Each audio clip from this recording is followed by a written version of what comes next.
yo era el ministro de Defensa de Colombia, yo tenía bajo mi cargo 400.000 personas. Pasar de eso a la cárcel pues es muy duro. Me dio mucha depresión. El tema de la ambición es muy peligroso, porque no tener ambición es malo y tener excesiva ambición es peor. La vida no funciona si uno tiene broncas con los papás. No me siento orgulloso de mi pasado hasta cierto punto, pero de ese punto para adelante voy a crear una vida tan extraordinaria que me voy a sentir muy orgullosa de esa segunda etapa de la vida. Maite Valverde de Loyola, entrevistando a Fernando Botero Sea, un personaje único que vale la pena escuchar. Nos habla de cómo enfrentar la adversidad y el sentido de vida. Hola, ¿qué tal? Es un gusto para mí presentarte esta entrevista con Fernando Botero Sea. Obviamente es hijo del pintor y escultor Fernando Botero. Fernando Botero Sea es un gran empresario. Cuando tenía 37 años aproximadamente era secretario de Defensa en Colombia. Él estaba buscando después ser presidente y acabó en la cárcel. Entonces nos comparten esta entrevista qué fue que sucediera todo esto en su vida, qué hizo en la cárcel, cómo salió adelante, cómo decidió crear una vida extraordinaria y fuera de la política, que era algo que le encantaba. Y bueno, te irás dando cuenta de la visión que tiene, de la calidad de ser humano que él es. Fernando Botero Sea ha entrevistado a pues grandes líderes en México, ya sea que estés de acuerdo o no. Ha entrevistado a Felipe Calderón, a Luis Telles, a Juan Ramón de la Fuente, a Vicente Fox, a Denise Dresser, a Lorenzo Meyer. Realmente es un cuate muy interesante, con una visión espectacular acerca de la vida. Va a hablar de la adversidad, de los negocios, de la creatividad, de cómo vivir una vida extraordinaria y de las decisiones que fueron las más importantes en su vida y lo que le ha ayudado y servido en la vida. Espero que te inspire, te sirva esta entrevista y me encantará que me tagues en tus historias de Instagram poniendo alguna frase que te haya inspirado. Por supuesto, yo también te voy a taggear. Te invito a compartirla con otras personas que también puede servirles. Pues con esto los dejo y a disfrutar esta entrevista. Bienvenido, Fernando. Gracias, Maite. Pues les voy a platicar un poquito de quién es Fernando, porque hace mil cosas y no sé si me daría tiempo de decir todo lo que haces, pero eres empresario. Así Eres es. director de grupo editorial Estilo México y tienes otros negocios también. Sí, pues estoy metido en muchos negocios, me gusta crear empresas, ponerlas a andar y tengo varios negocios en México, en Colombia, en China, en Asia, varios países de Asia, entonces me mantengo bien activo. ¿Qué tipo de negocios? En China tenemos un negocio importante de arte. También en China tenemos una presencia de negocios de estética, como en Colombia y en México. Así es que sí, he tenido en los últimos años una actividad empresarial bien importante. Sí. ¿Lo de China tiene que ver con lo de Botero en China? Sí, tiene que ver con el arte de mi padre, que es el maestro Fernando Botero. Sí, exacto. Y sí, iba a decir justamente que eres un promotor del arte y también creo que de la transformación social. Así es, está muy involucrado con una empresa que se llama Landmark Education. Conocí esa empresa en el año 1998 cuando yo estaba viviendo en Londres y realmente fue para mí como un antes y después de mi vida. Y desde ese entonces mantengo una vinculación muy estrecha con la empresa, sobre todo en México y en Colombia. Sí, fíjate que, bueno, Landmark es una empresa extraordinaria y estuve hablando con personas que te conocen y algo que decían es que todas las personas que te conocen, eres amigo, les caes bien, quieren estar cerca de ti. Y es algo notable eso, ¿no? Que estén viendo en una persona. También hay gente que me dice, es que sabe, por ahí alguien me dijo, sabe entrar a los negocios que van a funcionar y sabe salirse a tiempo también. Entonces, lo que voy a querer explorar contigo es toda esta visión que tienes de innovación, de conocer gente, de unir mundos, que me parece fascinante y muy importante. Y también al mismo tiempo entender todo tu mundo, porque en cierto sentido tienes una parte política, otra parte artística de tu familia y hasta científica, porque tuviste un abuelo científico, ¿no? Así es.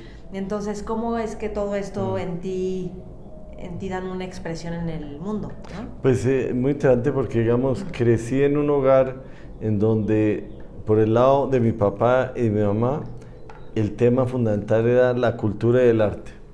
Pero mi abuelo era un político muy destacado en Colombia, fue todo menos presidente, pero incluso estuvo encargado de la presidencia, es decir, fue secretario de Relaciones Exteriores, secretario de Defensa, secretario de Justicia, secretario del Interior, tuvo todos los cargos y fue un hombre que influyó mucho en mí porque yo fui muy cercano a él. Y por el lado de mi padrastro, es decir, que fue como un segundo papá para mí, fue un gran empresario. Entonces digamos que tuve de niño esas influencias como por el lado empresarial, por el lado cultural y por el lado político. Ok, y vamos a ir viendo diferentes aspectos. Yo creo que esto va a agregar muchísimo valor a muchas personas. Entonces, por el lado empresarial, ¿qué es lo que le aprendiste? Porque eres un gran empresario. Muchas gracias. La gente se sorprende de justo cómo estás viendo. Me decía una amiga que tenemos en común que tu manera de ver los proyectos no es empresa, sino ideas y conceptos. Así es, pues yo cuando miro un negocio, como que la primera que me planteo es ¿cómo haría yo para hacerlo diferente a cómo se está desarrollando? No me interesa estar en un negocio para hacer lo que todo el mundo hace. Entonces hay un espacio muy grande para la creatividad. Y eso normalmente causa dos elementos muy importantes. Primero, una estrategia diferente y segundo, una gran pasión. Porque la gente cuando está haciendo las cosas a contracorriente se llena de energía, se llena de pasión, se llena de ganas de irrumpir y de cambiar un modelo de negocios. Y creo mucho en eso. Entonces, si invierto en algo, si me meto a algo, es para hacer algo diferente, no para hacer lo mismo. Y eso es, creo que es muy importante.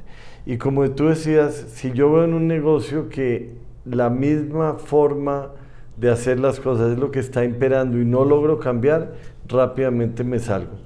Entonces también sé salirme a tiempo para no persistir en algo que yo no creo que vaya a rendir un resultado importante en el futuro. Ok, ¿cómo le haces para hacer algo diferente? Pues miro bien cómo se hace y miro cómo se ha venido haciendo tradicionalmente, analizo cómo se viene haciendo y miro cuáles son los supuestos del negocio. Y en ese momento empiezo a cuestionar cada uno de ellos. Entonces te voy a poner un ejemplo. Cuando nos hicieron la invitación para exponer las obras de mi padre en China, normalmente una exposición de eso se demoraba 2 o 3 años en su preparación y requería conformar un equipo con personas con muchísima experiencia en ese campo. Nosotros hicimos una cosa totalmente diferente, que fue hacerlo en 4 meses con personas con 0 experiencia.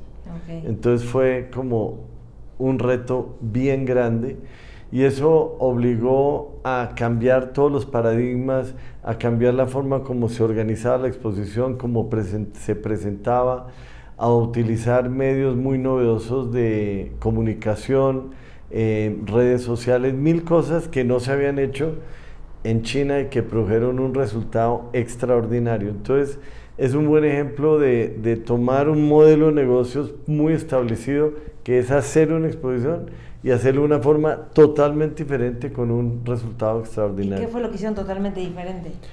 Pues 1000 cosas. Por ejemplo, la forma como hicimos una estrategia muy, muy centrada en medios y redes sociales de forma muy intensa durante 2 o 3 semanas, con el objetivo de que la gente fuera por primera vez a la exposición y luego confiar en que el boca a boca de las personas que fueran llevara mucha más gente.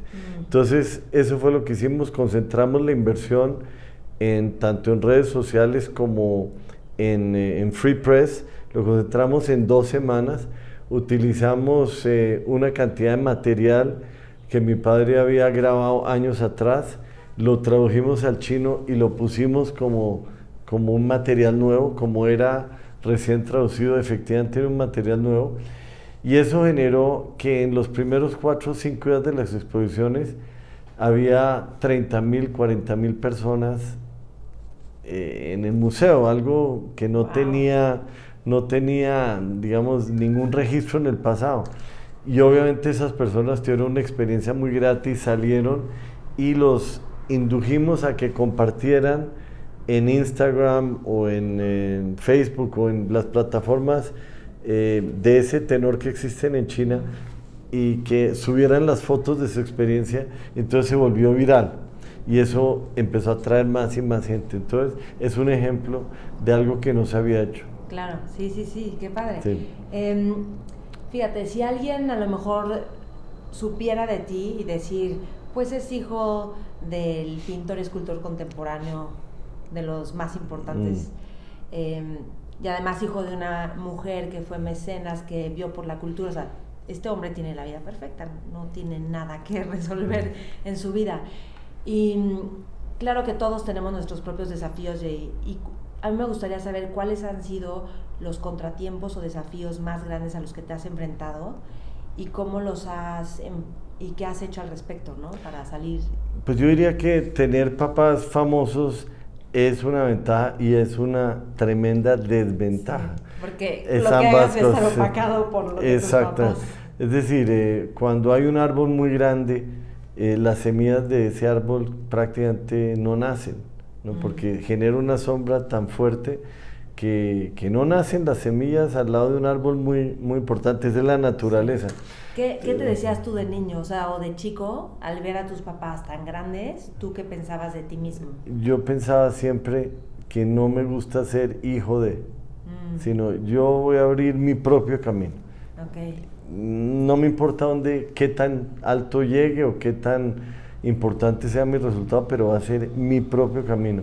Y es más, no me gusta ni que me presenten como hijo de, no me gusta, ¿no? Ya me siento mal.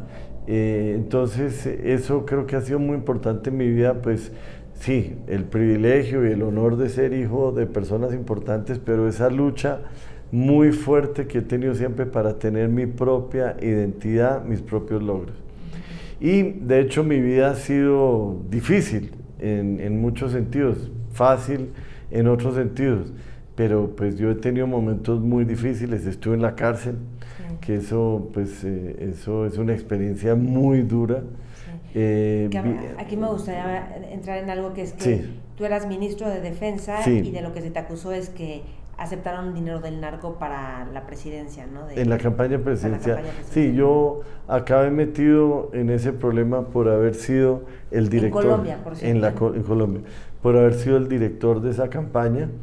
Y pues fue una época muy dura en mi vida porque yo estaba haciendo una carrera política muy exitosa. Pues de hecho era el secretario de Defensa, tenía 36 o 37 años. Y pues iba muy perfilado para ser presidente de Colombia, tenía unas muy buenas posibilidades de serlo.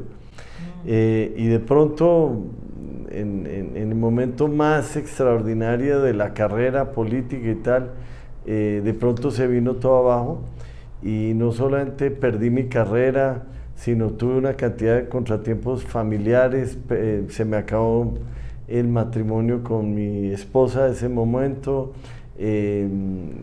Tenía unos dineros, los perdí, yo quedé en la ruina económica, quedé recién divorciado y pues viví la experiencia de haber estado en la cárcel 2 años y medio, entonces... Pero es como del cielo al infierno, ¿no? Exactamente. Ya voy para presidente y de repente estás en la cárcel. De un momento, haga cuenta, de un día a otro caer, pero muy fuerte. Entonces, ¿qué pasó por tu mente en el momento en el que salió todo esto?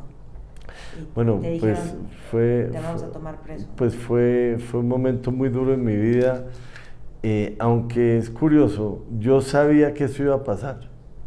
Entonces... ¿Sabías por qué? ¿Porque estabas viendo los movimientos? Sí, porque estaba viendo todo lo que estaba pasando, estaba viendo los movimientos de que el que era presidente, que me estaba traicionando. Estaba viendo lo que estaba pasando con el tema de la política y me daba cuenta que yo iba para allá. Entonces eso fue más duro para mí que el hecho en sí mismo, porque cuando pasó... Tú ya sabías, ya sabía. Entonces, durante meses y meses y meses yo no podía dormir. Entonces, cada noche era un esfuerzo titánico para dormir. El primer día que entré a la cárcel dormí como 12 horas, perfecto. Entonces, Okay. sí, entonces digamos, ¿Pero qué aprendiste de estar en la cárcel? bueno, aprendí mil cosas, pues, primero la humildad, porque pues yo era el ministro de Defensa de Colombia, yo tenía bajo mi cargo 400.000 personas, es decir, era un cargo de un poder tremendo y pues pasar de eso a la cárcel pues es muy duro, a pesar de que yo estaba en un batallón militar y tal, pero fue muy duro, me dio mucha depresión y duré mucho tiempo pasando por etapas mentales muy difíciles hasta que empecé a entender que tenía que tocar fondo y recuperarme y empecé haciendo cosas tan simples como tener una rutina muy determinada, muy precisa en la cárcel. En la cárcel. ¿Cómo qué? Entonces yo vivía ocupadísimo. Es decir, la imagen de una persona que no hace nada, no, yo vivía ocupadísimo. ¿En qué? Yo primero dictaba clases, entonces le dictaba clase a los soldados de inglés. Entonces tenía una rutina, hacía mucho ejercicio, recibía muchas personas y estaba escribiendo un libro.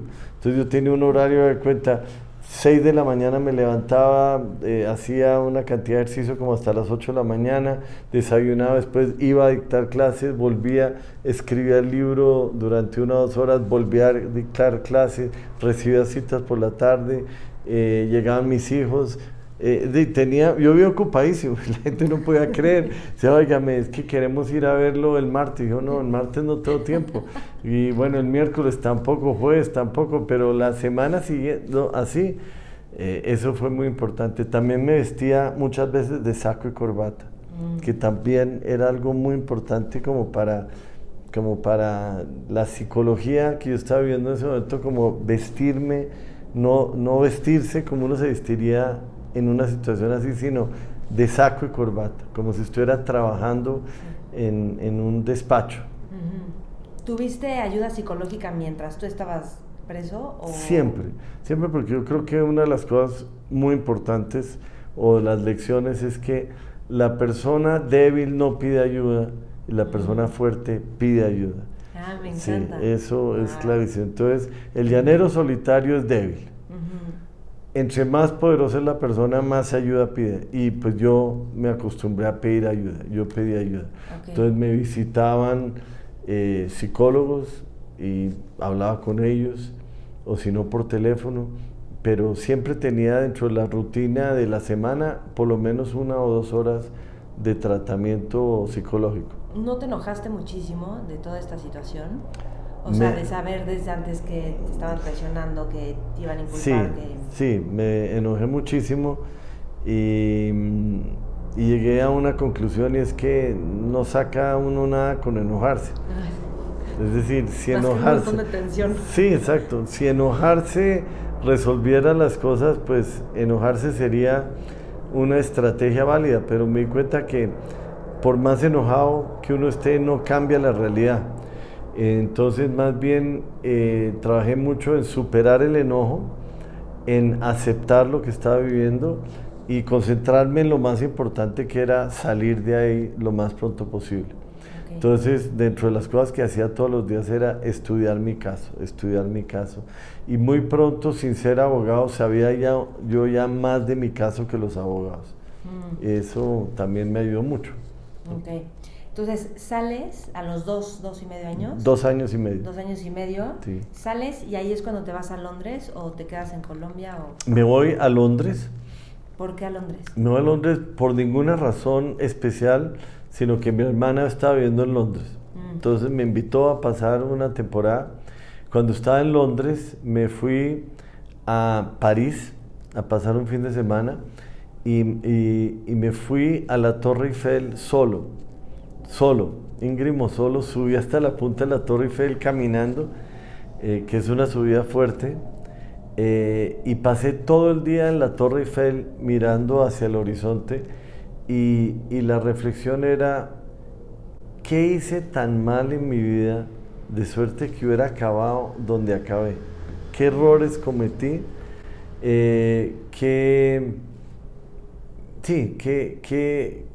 ¿En dónde me desvié de un camino extraordinario? ¿Cuáles fueron las equivocaciones? Y a eso dediqué una parte importante del día. Y la segunda parte es cómo corregía. ¿Y de qué te diste cuenta? ¿Qué habías hecho mal? Pues me di cuenta, por ejemplo, de que el tema de la ambición es muy peligroso. Porque no tener ambición es malo y tener excesiva ambición es peor. Entonces hay que tener una ambición muy controlada. Y en el caso mío yo tenía una ambición muy desbocada. Yo quería ser presidente de la República y quería ya. No a los 60 años, yo quería ser presidente a los 40 años. Y eso me llevó a cometer una cantidad de errores y pasar por encima una cantidad de cosas que eventualmente llevaron al resultado de haberme estado envuelto en ese problema. Sí. Que al final tú sí aceptaste dinero o no aceptaste dinero, porque lo que salió es que tú eres inocente. Yo no acepté el dinero, pero formé parte de una campaña que sí lo aceptó. Y tú eras quien y entonces, ahí. Como yo fui la persona perfecta para ser lo que llamamos en Colombia el Paganini, el que paga los platos rotos. Y para tirar, pues, tu carrera para que otros... Exactamente. Entonces, pues, fui el fusible para que se salvara el presidente de ese entonces, que era Ernesto Samper. Y pues eso fue lo que pasó. Como te digo, pues me enojé muchísimo, pero no sirve de nada enojarse. Te quita la claridad mental. Te quita totalmente la claridad mental, y yo creo que hay que ser muy frío y relacionarse con lo que es. Y en ese momento lo que cuenta es qué vas a hacer hacia adelante para crear una vida extraordinaria. Entonces, te diste cuenta, dijiste, la ambición descabellada no funciona. No funciona. ¿Y alguna otra cosa que te hayas dado cuenta que dijiste esto? Muchísimas cosas. Por ejemplo, me di cuenta que de por sí la actividad política es una actividad impregnada de peligros y de cosas muy negativas, ¿no? También me di cuenta de eso. Y me di cuenta de muchísimas más cosas porque era una larga lista. Pero lo más importante no fue tanto eso, porque el diagnóstico es importante, pero lo más importante es decidir qué va a hacer uno hacia el futuro. Entonces yo tomé varias decisiones que fueron difíciles, pero las tomé ese día. A ver. La primera, decretarle el duelo a la política. Es decir, se acabó la política. Okay. Muy difícil, porque había tenido una carrera política muy exitosa y porque yo sentía un talento para la política como el talento de un violinista. Yo entendía la política y me apasionaba la política y sabía jugar ese juego bien.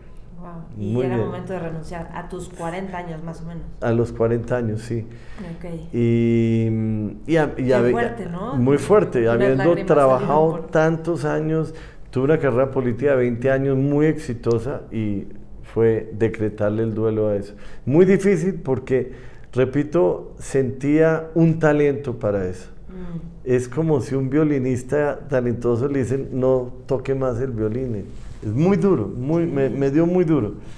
Pero eso es la decisión más inteligente que he tomado en mi vida. Okay. ¿Y cuál fue tu balance? O sea, ¿por qué era inteligente esa decisión y por qué no? Si ya tenías todo ahí, continuar. Porque me habría llevado muchas frustraciones, porque hubiera querido volver a la política, pero realmente ya las puertas de la política estaban cerradas para mí, hasta legalmente, ¿no? Entonces, decretarle el duelo, adiós.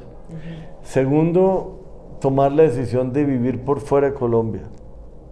También una decisión difícil porque pues era el país donde había estado gran parte de mi vida, mis hijos, mi familia, mis amigos, pero me di cuenta que yo tenía que abrirme camino en otro país. Tercero, decidir venir a México, que tenía la posibilidad de hacerlo porque tenía en mi pasado haber nacido en México. Era mexicano de nacimiento accidentalmente, pero porque mi papá y mi mamá estaban en México y nací en México, siendo ellos colombianos, pero tenía el derecho de la ciudadanía mexicana. Cuarto, tomé la decisión de casarme con mi pareja de ese momento, que sigue siendo mi esposa.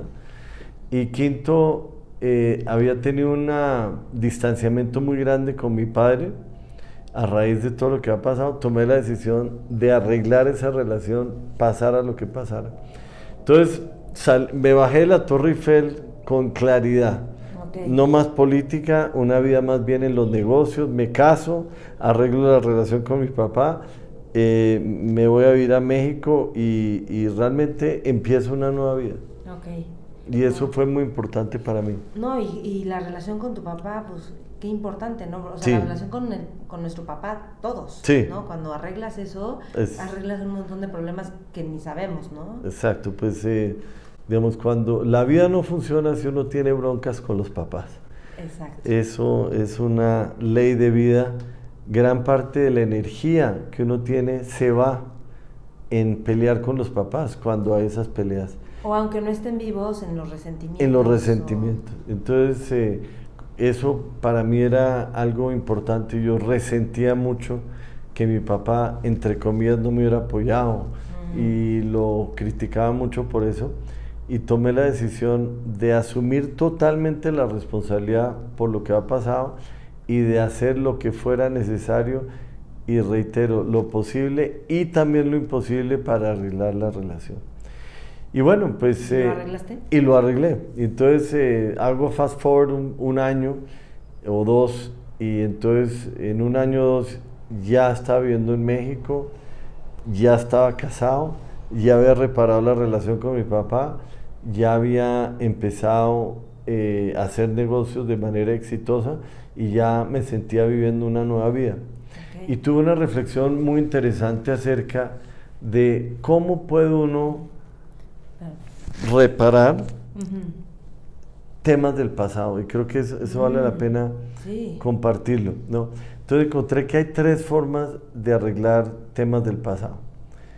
El primero es distinguir, mirar en el pasado cualquier visión, cualquier historia acerca del pasado que no fuera real y descartarla. Eso es una forma. Una segunda forma extraordinaria es decir, no me siento orgulloso de mi pasado hasta cierto punto, pero de ese punto para adelante voy a crear una vida tan extraordinaria que me voy a sentir muy orgullosa de esa segunda etapa de la vida. Y número 3, tener una vida tan extraordinaria, tan feliz, tan mágica, que todo lo que hubiera pasado es perfecto por haber llegado aquí. Exacto, es lo que te llevó. Sí. Entonces, pues, batallé mucho con completar mi pasado, tenerlo limpio. ¿Pero por qué batallaste? ¿Qué es lo que te hizo batallar? Por entenderlo, es decir, o aceptarlo. Aceptarlo y sobre todo como tener la claridad mental de que así lo lograba, porque te lo estoy diciendo así muy tranquilamente, pero estoy hablando de años y años de reflexión para entenderlo y para asimilarlo y para volverlo mío. Claro. ¿No? Entonces, ¿cuál es el resultado de eso?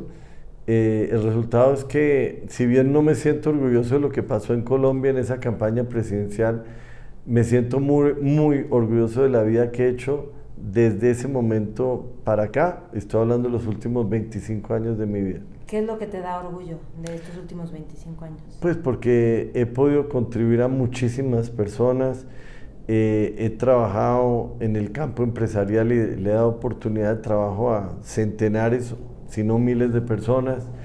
He trabajado también en el campo de la transformación, ayudándole a muchísima gente a superar momentos difíciles, y pues tengo una vida con mi familia, con mis hijos, con las personas cercanas a mí, con mis amigos, extraordinaria, y mi vida es fantástica, es interesantísima, es apasionante, nunca hay un momento aburrido. Tengo una vida fantástica en México, en Colombia, en China, en Asia, en París, en todas partes. Entonces, pues eso lo he hecho yo. Entonces me siento muy feliz. Ok. Cuéntanos de Landmark, que lo que entiendo es que conociste Landmark, una empresa en Londres, y cómo te sirvió y cómo te ayudó, porque, o sea, en parte fuiste las personas que lo trajo a México y que lo llevó a Colombia también, y eso ha causado pues un montón de bien a ambos países, ¿no? Pues yo estuve en contacto con Landmark en el año 1998 en Londres, un momento muy difícil de mi vida porque estaba sin empleo, en una situación ilegal en Londres, no tenía permiso de trabajo, en fin, estaba en una situación muy difícil, y una persona insistió en que yo tomara este curso de Landmark. Lo más divertido es que ella no lo había tomado nunca. Poco, nunca, pero estaba rodeada de personas que sí me insistió, y lo tomé. Y fue como un parteaguas en mi vida, como antes y después. Me transformó, me cambió totalmente. Vi una cantidad de cosas de mi vida que no había visto antes. Me acuerdo que estaba tomando Prozac y estaba deprimido cuando tomé el curso. Incluso hice trampa en los formularios que decía que si estaba tomando medicamentos. Dije que no, pero sí lo estaba tomando. Y me acuerdo que cuando se acabó el curso llamé al psicólogo, al psiquiatra que me recomendó o me estaba recetando el Prozac, y le digo, no, ya no voy a tomar más esto, no necesito nada más. Y él me dijo, no, espérese, que eso es un proceso gradual mío, no necesito. Así fue. Lo dejé de uno, pero sin absolutamente necesidad de nada.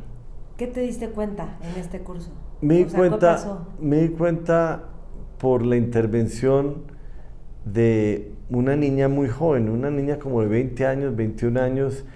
Yo estaba muy aburrido en el curso, estaba desesperado. De hecho, tenía la idea de salirme en la mitad, no estaba contento.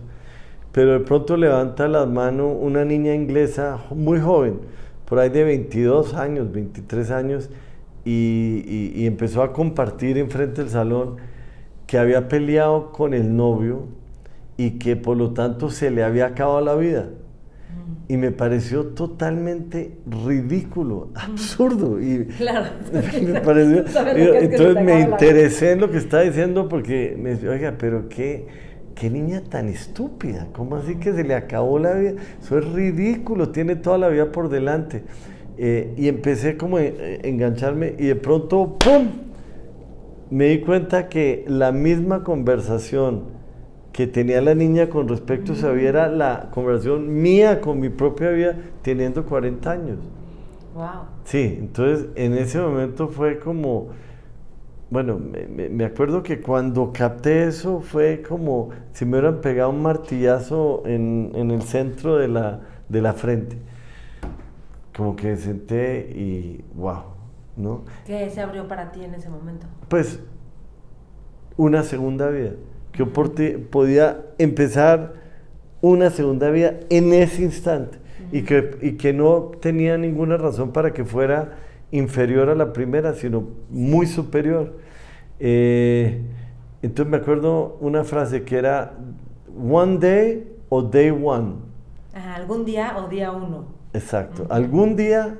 Y entonces yo me di cuenta que ese día, que era un sábado, era algún día o era el día uno, y lo convertí en el día uno. Y a partir de ese momento empecé pues a volar. Lo de la Torre Eiffel vino después de eso.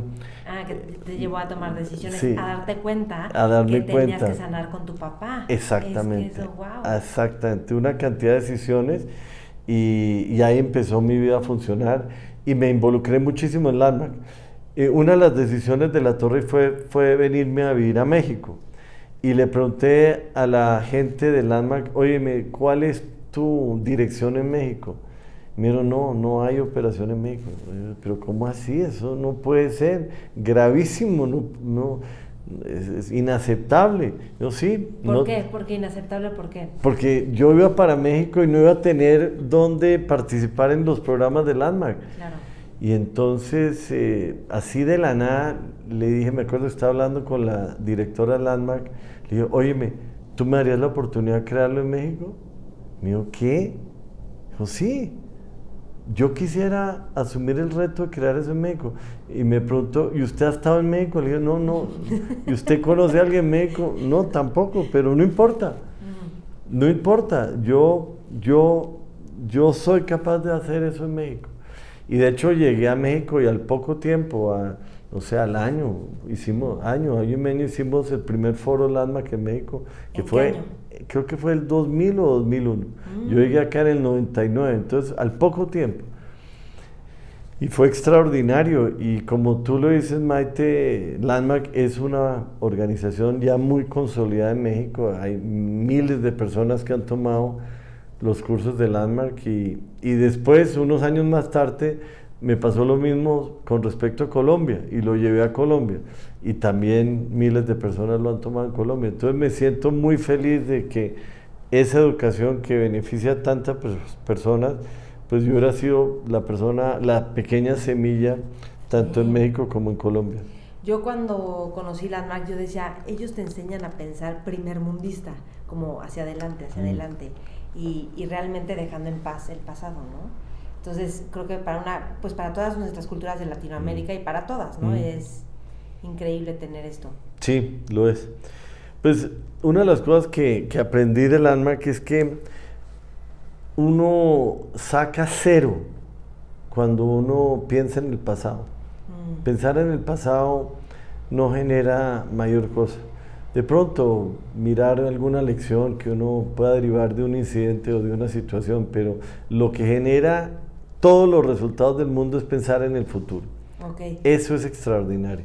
Entonces, por ejemplo, yo le dedico cero a pensar en el pasado.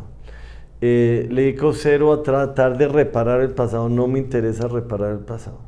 Le dedico cero a resentir el pasado. Cero. No existe. Pero sí le dedico toda la energía a proyectos futuros. Entonces, todo el tiempo estoy como inventando o nuevas variantes dentro de las empresas en las cuales trabajo, o nuevas empresas. Sí. Hoy, por ejemplo, estoy inaugurando una empresa en Colombia. Ay, Hoy abrió sus puertas. Entonces, qué felicidades. ¿De qué giro? Se llama Wax Boutique, que es el giro de estética de mujeres, de depilación. Sí. Okay. Sí. ¿Cómo es una rutina tuya? Supongo que tienes días totalmente distintos, pero como que ¿cuáles son?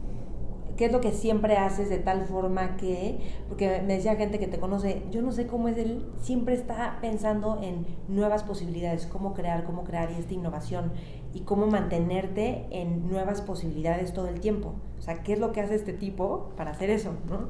Eso es, digamos, uno no hace aquello para lo cual uno no se agenda. Eso es como la regla. Si uno no va a cine, a no ser que uno saque el tiempo y compre las boletas, no va a cine. Uno hace el tiempo también. Exacto. Entonces uno puede decir que me gusta el cine, me encanta el cine, pero si no reservas el tiempo y compras las boletas, no has ido al cine, es teórico, no es real, ¿no? Entonces lo mismo, uno puede decir que le gusta la creatividad o la innovación, pero muy poca gente lo generan en la agenda. Entonces lo pone en la agenda. Entonces yo, por ejemplo, lo pongo en la agenda que el lunes de 4 a 6 voy a hacer creatividad en el negocio del arte. O el viernes de, 5 a 7 de la tarde voy a hacer creatividad en el tema de las estéticas. Pero es porque lo agendo. ¿Y dejas ese espacio y solamente con tu para equipo, crear? o tú solo? Con mi equipo. Porque la creatividad es un mito, que la creatividad es una cosa individual, es un equipo. Y si uno mira Einstein, Miguel Ángel o Leonardo da Vinci o Shakespeare, cualquiera de los grandes creadores, y uno mira en detalle, siempre tenían su creatividad con un grupo, sin quitarle a nada su brillantez, pero claro. Era en un grupo. Es que es parte de la brillantez, yo creo. Yo creo que sí, rodearse bien. Entonces siempre es en equipo. Hay veces con gente que ¿Y cómo fomentas ya estás con el equipo y es porque la creatividad no es como que saquen la creatividad todos, sino hay algo que crea el espacio para la creatividad? Sí, hay unas reglas, es una reunión que tiene unas reglas muy definidas.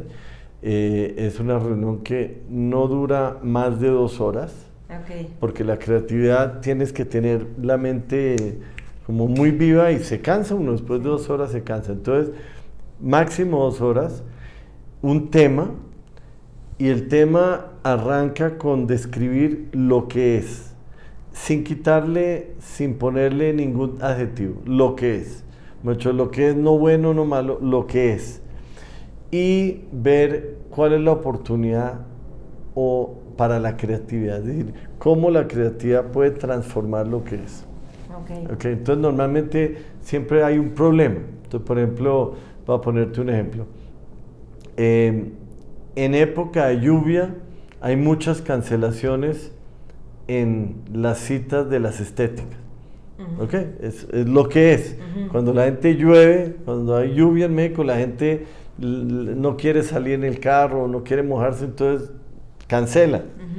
Entonces, ese es el problema, y empezamos a decir, ¿qué podemos inventar de suerte que nadie cancele así esté diluviando? Así esté cayéndose el cielo, ¿qué tenemos que crear para que la gente vaya de todas maneras, no cancele? Y ahí empieza la creatividad. Eso está muy bueno. Sí. ¿Y qué lees o no lees? Sí, yo tengo yo me inspiro mucho en Bill Gates, que dice que uno debe leer mucho, ¿no? Entonces, por ejemplo, yo trato de administrar lo mínimo. Todo mi esfuerzo está en liderar. Y para liderar tengo que estar enterado de lo que está pasando y las nuevas formas de ver lo que está pasando, y eso solo se saca de la lectura. Entonces tengo que leer mucho. De la lectura del mundo, ¿te refieres? Lectura del mundo, lo que está pasando, entender lo que está pasando. Entonces leo mucho artículos, leo muchos libros, y reflexiono mucho sobre cómo podría aplicar lo que estoy aprendiendo en mis negocios. Entonces lees de economía e innovación, tecnología, economía, tendencias sociales. Y siempre estoy pensando, esto que estoy leyendo, ¿cómo puede impactar a mis negocios? ¿Y a qué hora lees? Leo los fines de semana y por la noche, fundamentalmente. ¿Tienes hobbies?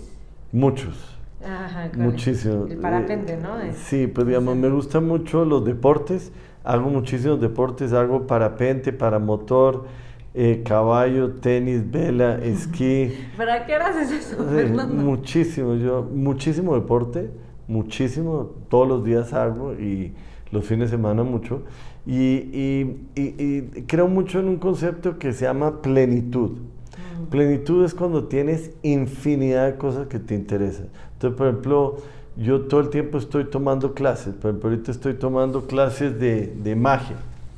Sí, ¿no? Te iba a decir de las cartas, porque tienes casi. Claro, entonces tomo clases de magia. ¿Por qué? Porque es algo que no sé nada de magia, pero te abre un universo extraordinario a aprender de magia, y es divertido, no más. Entonces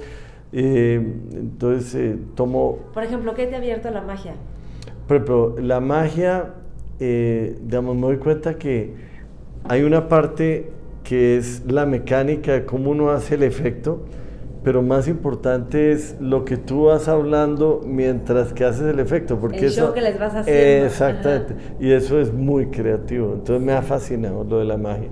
Pero también le dedico tiempo de pronto a aprender a volar, tomar un curso de piloto, diferentes cosas, porque dentro de esta idea de la plenitud, entre más intereses tengas, más plena es tu vida. Me encanta eso. Sí. ¿Duermes mucho o no duermes mucho? Mucho.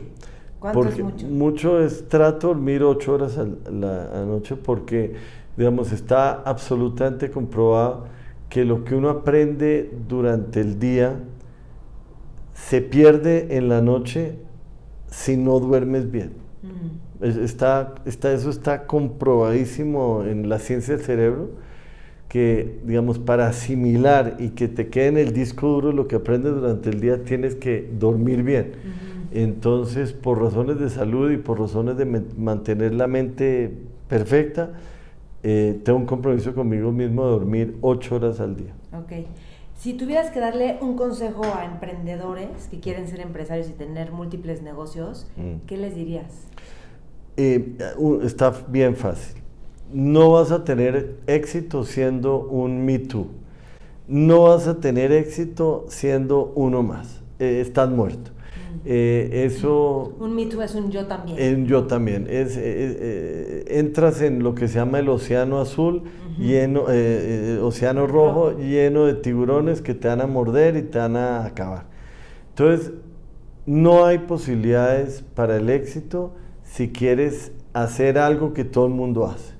Okay. Entonces, hay grandes posibilidades para el éxito si presentas un modelo de negocios muy diferente al que que existe y puedes realmente cambiar. Y ahí sí vale la pena, y aparte es apasionante y genera una cantidad de energía y atraes ese proyecto a toda la gente que le gusta pensar diferente y actuar diferente. Entonces, eso es mi gran consejo, es ir un poco contra la corriente y buscar hacer las cosas de forma diferente. Ok. Y déjame ver qué más. Sí, algo que comenta mucha gente de ti es tu manera de escuchar a las personas. Y la manera de escuchar, o sea, está transformando. Ya sabemos que antes la teoría de la comunicación era yo te doy un mensaje y tú lo recibes, y no es así, ¿no? Entonces, ¿qué es lo que haces con tu manera de escuchar, no sé, propuestas a las personas de tu vida? ¿Qué está ahí que la gente dice, este cuate escucha increíble? ¿Y por qué es importante escuchar? ¿Y cómo escuchar? Pues hay una frase de Sócrates que es muy, muy famosa, dice, nunca he aprendido nada mientras que yo estoy hablando. Sí.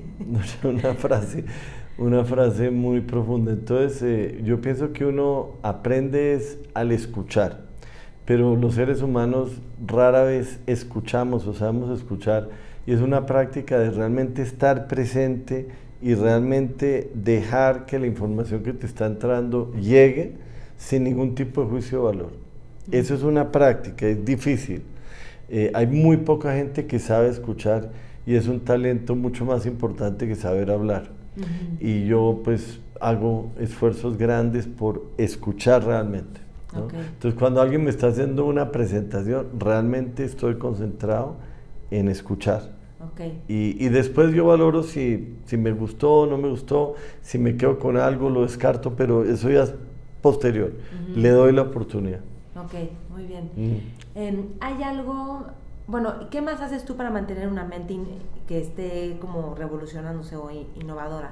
Pues, digamos, el ejercicio tiene que ver mucho con eso, el dormir bien tiene que ver con eso, agendar, y yo diría que agendar la creatividad, yo digo siempre, si no agendas la creatividad como ir al cine, no pasa, ¿okay? No es algo que uno va caminando y tiene creatividad, eso no es así, ¿no? Puede pasar, pero una vez cada 1.000.000 de veces, ¿no? Y la otra cosa es ser muy eficiente en hacer las cosas que no son importantes para tener espacio para hacer las cosas que son importantes.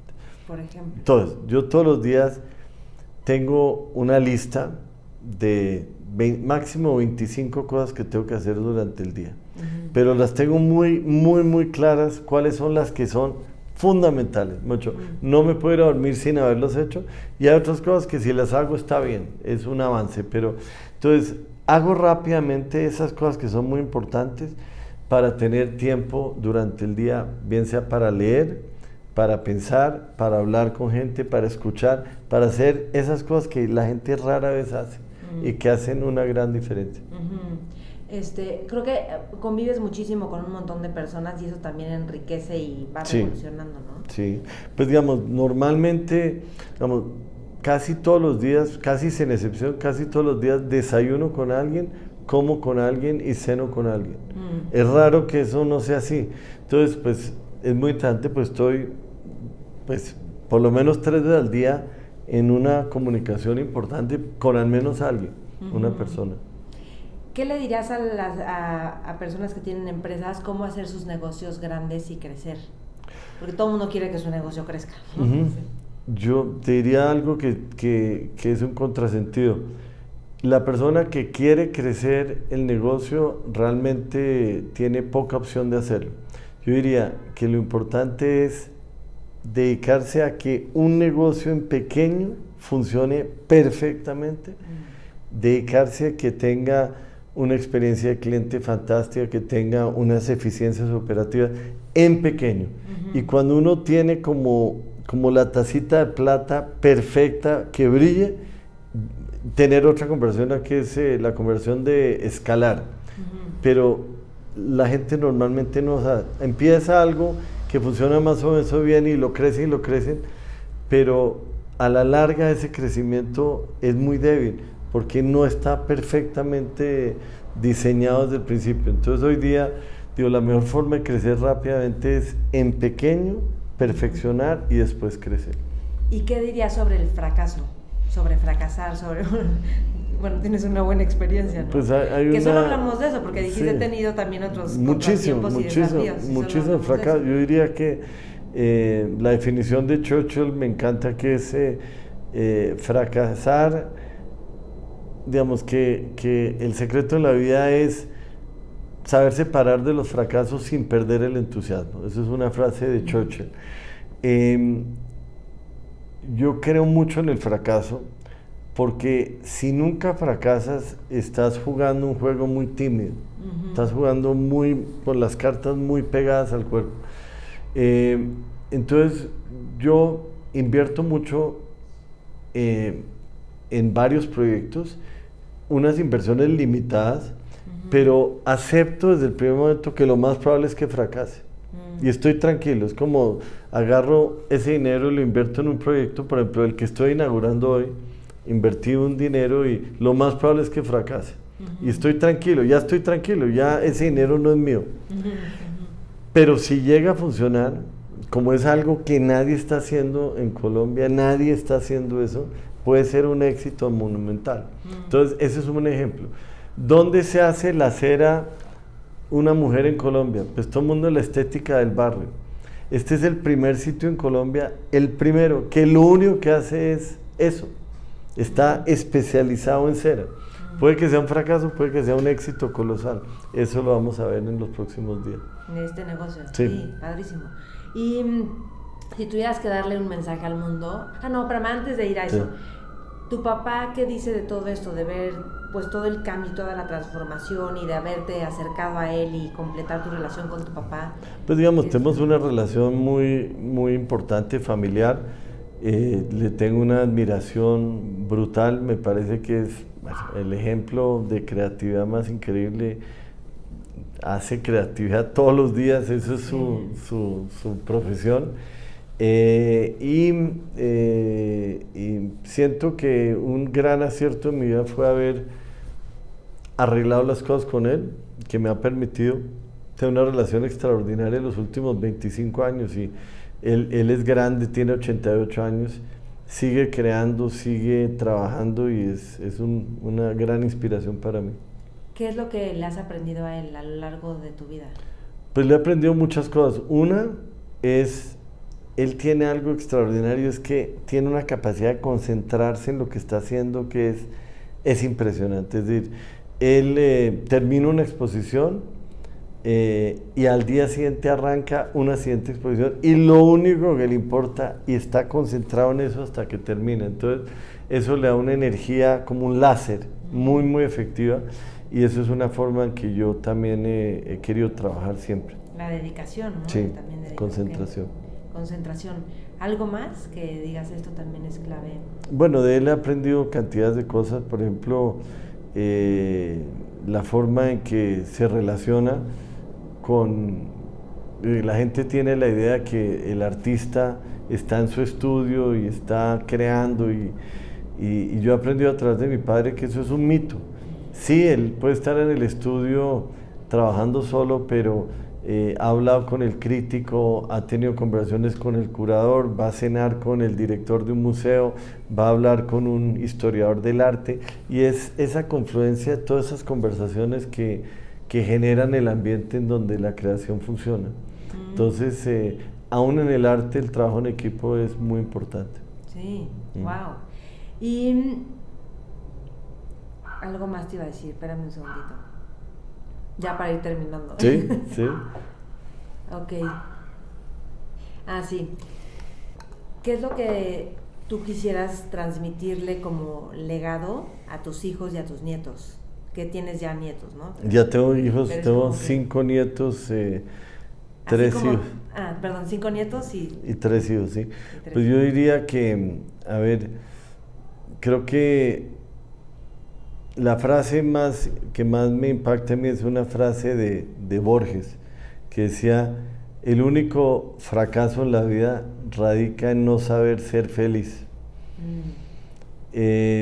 La felicidad a su turno depende de varios elementos.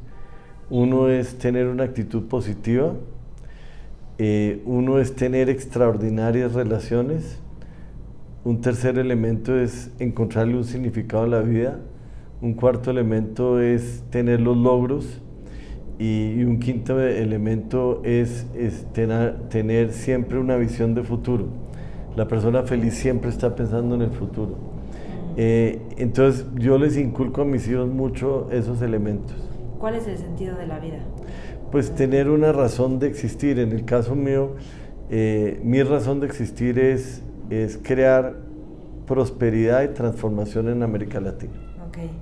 Y luego, ¿cuál era? ¿Qué es una actitud positiva? Es mirar siempre la vida de forma positiva, aun cuando pasa algo negativo, crearlo como algo perfecto. Entonces, por ejemplo, yo salgo y me estrello en el coche y tengo que crear lo que es perfecto. No es fácil, no es fácil porque uno está molesto y tal, pero es muy fácil entender que eso que pasó lo puedes convertir en algo positivo. Aún algo como estrellarse puede uno convertirlo en algo positivo. De hecho, pasó. Entonces mejor lo creas como algo positivo porque ya pasó, Sí. no hay nada que hacer. Sí. ¿Cuáles son tus preocupaciones y desafíos actuales? Pues, perdón que te llene de dichos, pero creo mucho en los dichos. La paz interior es el nuevo éxito. Peace of mind is the new success. Eso es mi mantra, la paz mental, estar en paz, no tener conflictos, estar tranquilo, con la conciencia tranquila y trabajar todos los días con toda la pasión y todo el entusiasmo. Pues ahora sí, ¿cuál es tu mensaje al mundo? Así como si tuviéramos que poner una frase. Pues, digamos, creo mucho en la plenitud de la vida. Eso es una forma de ser que está disponible para todo el mundo. Tiene que ver mucho con encontrarle sentido al trabajo, sentido al ejercicio, sentido a las relaciones familiares, sentido a los hobbies y encontrar en la mezcla de todos esos un sentido de plenitud de vida, que eso inmediatamente genera gratitud y una cantidad de sentimientos positivos en los cuales yo creo firmemente. Ok. Muchas gracias, Pues Maite. mil gracias. No, Qué Maite, gusto. fantástico. Mil gracias. Espero que les sirva, los nutra y compártenlo con más personas si creen que puede servirles esta entrevista. Muchas Bye, gracias. bye.